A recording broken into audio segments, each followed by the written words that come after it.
Hey, this is just a quick example of things that you can do that will help your neck and your shoulders. Most people I know have had some sort of injury or some sort of neck pain, and a lot of times it comes from just being on the computer. Oops, I forgot one of the weights. I'll be right back.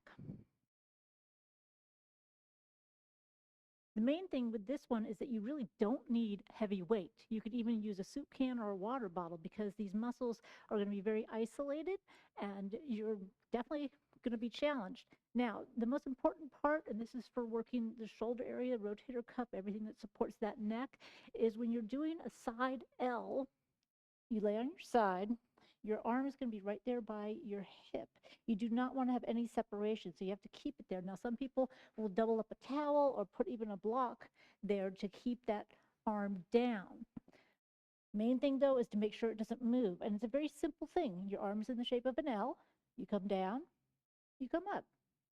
Now, it'll start out very easy, and you want to keep your eye on your arm.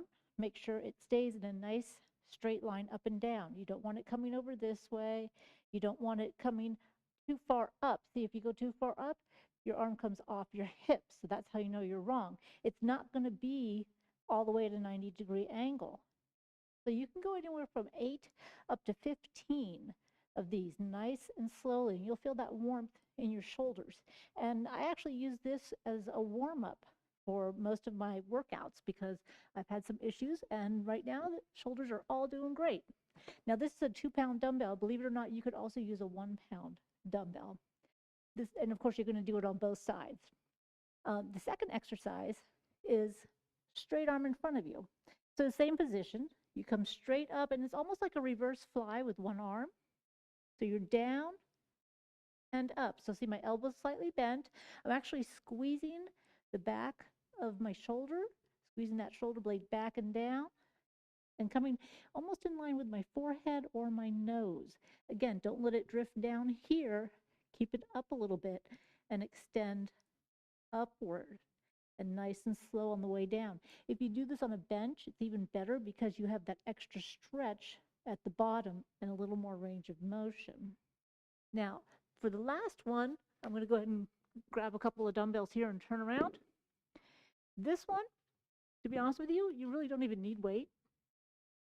Because if you take something like a towel or something that you can rest your head on like this so your neck is nice and neutral, that would be best. Otherwise, you can just, keep your head neutral, arms out to the side, and lift. Now, one thing that I'm assuming is that you are starting with your shoulders down towards your hips and then back a little bit so you have them tight, always with that posture. So yes, this is like a reverse fly, but if your arms aren't slightly bent in the elbows like it normally would be for a reverse fly, that's actually okay. So you're just going to lift straight up, squeeze right at the base of the neck, right across the upper back and down, and that's it. Now, even with the weights, you can see, not going to go very high, just a little bit. Main thing with the weights is to keep it controlled and slow. So you're here. You're not going to be throwing yourself upward. You're not going to be kind of going staggered or anything like that. You're going to think nice and slow because you just kind of want to hold it right there and down. Now, of course, one of the best things for eliminating shoulders and neck pain is stretching. And you should be doing that, as much as possible throughout the day. Simple stretch for that is just opening up on a diagonal.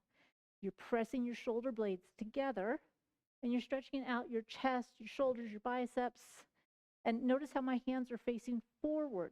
Sometimes people get sloppy, and they end up like, I don't even know. But you want to keep the palms forward. You want to really squeeze the shoulder blades. And anytime you can get into your posture, just squeeze the shoulder blades back and down. That's going to help strengthen the muscles of the upper back and your neck, and also help to stretch out your chest and shoulders, which will allow your back to be in the right position for your body, and that way eliminate a whole lot of pain. So pick one of those 3 exercises, do 1 or 2 sets for about 10 to 15 repetitions. Yes, you can do it every day. You might just want to use it as a warm-up for your workout too. No matter what, these are really great exercises for keeping your shoulders healthy and keeping your neck nice and strong too. All right, so go get to work.